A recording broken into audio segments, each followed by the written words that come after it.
तो अगर मैं आपसे कहूं कि पड़ोसी देश नेपाल भारत में शामिल हो सकता है, तो क्या आप हमारी बातों पर यकीन करेंगे? तो सीधी सी बात है कि आपका जवाब होगा बिल्कुल नहीं, क्योंकि नेपाल अपने आप में ही एक स्वतंत्र देश है जो कि भारत के साथ अच्छे संबंध बनाकर रखता है। लेकिन मैं आपको बता दूं कि दुनिया की नजरें इस समय कुल से हटकर नेपाल पर टिकी हुई है, क्योंकि अब वहां जो होने वाला है वह इतिहास के पन्नों में मोटे अक्षरों से लिखा जाएगा। क्योंकि आमतौर पर होता यह है कि राजशाही खत्म होती है और लोकतंत्र की रोशनी फैलती है, लेकिन अब नेपाल में इसका उल्टा होने जा रहा है, जहां लोकतंत्र अपनी ढलान पर है और राजशाही फिर से कदम जमाने को तैयार है। सोचने वाली बात यह है कि न सिर्फ राजशाही को वापस लाने के नारे नेपाल में लगाए जा रहे हैं, बल्कि भारत के राज्य उत्तर प्रदेश के सीएम योगी आदित्यनाथ जी के पोस्टर को लेकर नेपाल को हिंदू राष्ट्र बनाने की मांग जोरों शोरों से चल रही है। और जिस तरीके से पहले बांग्लादेश, फिर म्यांमार और उसके बाद बलूचिस्तान और अब भारत के पड़ोसी देश नेपाल में उथल पुथल मच रही है, इसने इस सवाल को एक बार फिर से जिंदा कर दिया है कि क्या अखंड भारत वाकई में फिर से बनने के लिए तैयार है। क्योंकि आपको जानकर हैरानी होगी कि कभी खुद नेपाल भारत में शामिल होना चाहता था, लेकिन नेहरू ने इस प्रस्ताव को ठुकरा दिया। आखिरकार पूरी डेवलपमेंट क्या है, इस वीडियो में समझते हैं। लेकिन आगे बढ़ने से पहले इस वीडियो को एक लाइक करके चैनल को सब्सक्राइब जरूर कर लीजिए, क्योंकि यह आपके लिए तो 1 सेकंड का काम है, लेकिन इससे हमारी काफी बड़ी मदद होती है। सबसे पहले आप इस मैप को ध्यान से देखिए, जिसमें लाइट ग्रीन और येलो कलर से हाइलाइटेड एरिया भारत का है, और भारत के उत्तर पूर्वी साइड में जो यह रेड कलर से हाइलाइटेड एरिया दिख रहा है, यही है नेपाल, जो कि 3 तरफ से भारत से घिरा हुआ है, जहां भारत के उत्तराखंड, उत्तर प्रदेश, बिहार, पश्चिम बंगाल और सिक्किम, यह 5 राज्यों की सीमा सीधे तौर पर नेपाल से सटी हुई है, जो कि आपको इस मैप में येलो कलर से हाइलाइटेड दिखाई देंगे। लेकिन जो नेपाल के उत्तर साइड का बॉर्डर है वह सीधे तौर पर चीन से लगता है। लेकिन भारत के पड़ोस में मौजूद इसी नेपाल के हालात 360 डिग्री पलटा खाने को तैयार है, क्योंकि सवाल खड़े हो रहे हैं कि क्या नेपाल भारत में शामिल हो सकता है। तो इसके लिए सबसे पहले आप हमारी बातों पर ध्यान दीजिए। दरअसल कहते हैं कि नेपाल का सबसे पुराना इतिहास किरात वंश से शुरू होता है। ये लोग बहादुर थे और पहाड़ों के राजा कहलाते थे, यहाँ तक कि महाभारत काल में भी इनका जिक्र है। और तो और जनकपुर में राजा जनक का राज्य था, जहाँ माता सीता का जन्म हुआ था। और नेपाल की धरती हिंदुओं से जुड़ी वीरों और देवी देवताओं की भूमि थी। फिर समय आया 18वीं सदी का, जब छोटे छोटे राज्यों में नेपाल बट गया और अपने अस्तित्व की लड़ाई लड़ रहा था। तब गोरखा राज्य के एक राजा पृथ्वी नारायण शाह ने एकता की अलख जगाई और कहा कि नेपाल एक बगीचा है और हम सभी फूल हैं। उनकी बहादुरी और दूरदर्शिता ने बिखरे हुए राज्यों को एक करके एक मजबूत नेपाल की नींव रखी। और पृथ्वी नारायण शाह का सपना था कि नेपाल कभी गुलाम न बने, और उन्होंने ऐसा ही कर दिखाया। उसके बाद 1814 में अंग्रेजों ने नेपाल पर हमला किया। नेपाल के योद्धाओं ने बहादुरी से लड़ाई लड़ी, लेकिन ताकतवर ब्रिटिश सेना से हार गए और तभी नेपाल के कई हिस्से छीन लिए गए। लेकिन एक बात गौर करने वाली थी कि नेपाल ने कभी भी ब्रिटिश हुकूमत को स्वीकार नहीं किया। फिर आया शाह वंश का दौर। नेपाल के राजा महेंद्र और राजा बीरेंद्र ने देश को एकजुट रखा।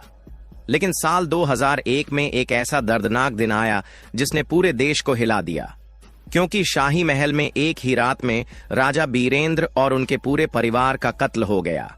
फिर राजा बीरेंद्र के भाई ज्ञानेंद्र ने सत्ता संभाली, लेकिन जनता के दिल में अब विश्वास की जगह गुस्सा था। इसी बीच देश के कोने कोने में असंतोष की लहर दौड़ रही थी। विद्रोह से साल 2006 में जनता का गुस्सा फूट पड़ा। लाखों लोग सड़कों पर उतर आए। राजा नहीं गणतंत्र चाहिए, इसके नारों से नेपाल की राजधानी काठमांडू की गलियां गूंज उठीं। आखिरकार 2008 में नेपाल ने राजशाही को विदा कर दिया और खुद को गणतांत्रिक राष्ट्र घोषित कर दिया। नेपाल, जो कभी दुनिया का इकलौता हिंदू राष्ट्र था, यही से धर्मनिरपेक्ष राष्ट्र बन गया। लोगों ने सोचा कि इससे प्रगति और डेवलपमेंट का नया रास्ता खुलेगा, लेकिन समय के साथ लोगों का मोह भंग होने लगा। गरीबी, बेरोजगारी और राजनीतिक अस्थिरता ने जनता को निराश कर दिया। फिर भी साल 2015 में संविधान को नेपाल में लागू कर दिया गया। फिलहाल आज फिर से नेपाल में पुरानी यादें ताजा हो रही हैं। लोग सड़कों पर नारे लगा रहे हैं, राजा आओ, देश बचाओ। और आप इस तस्वीर में जिस शख्स को देख रहे हैं, यह कोई आम आदमी नहीं है, बल्कि यह नेपाल के वहीं पूर्व राजा ज्ञानेंद्र है, जो कि साल 2001 से 2008 के बीच शासन कर रहे थे। आपको बता दें कि काठमांडू पोस्ट की रिपोर्ट के मुताबिक पूर्व राजा ज्ञानेंद्र इस बार नेपाल में चल रही राजनीतिक उथल-पुथल में शामिल होने से पहले यह भारत के लखनऊ पहुंचे थे, जहां इन्होंने यूपी के सीएम योगी आदित्यनाथ जी से मुलाकात किया था। उनकी तस्वीर भी सामने निकल कर आई, लेकिन कोई यह बात कोई खुलकर बताने को तैयार नहीं है कि आखिरकार इस मुलाकात में भारत और नेपाल के बीच क्या बातचीत हुई। हालांकि कुछ भी हो, लेकिन जब राजशाही और हिंदू राष्ट्र बनाने की मांग नेपाल में वापस उठ रही है, तो इनकी और योगी आदित्यनाथ की मुलाकात को एक साथ जोड़कर देखा जा रहा है।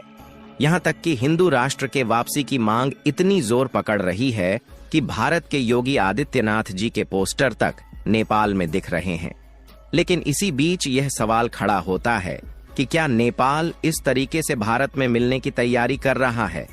तो इसके लिए आपको बता दें कि आने वाले समय में नेपाल भारत में जरूर शामिल होने की इच्छा दिखा सकता है, लेकिन फिलहाल डायरेक्टली अभी तक इस तरीके का कोई प्रपोजल फिलहाल में नहीं आया है कि नेपाल भारत में शामिल होना चाहता है।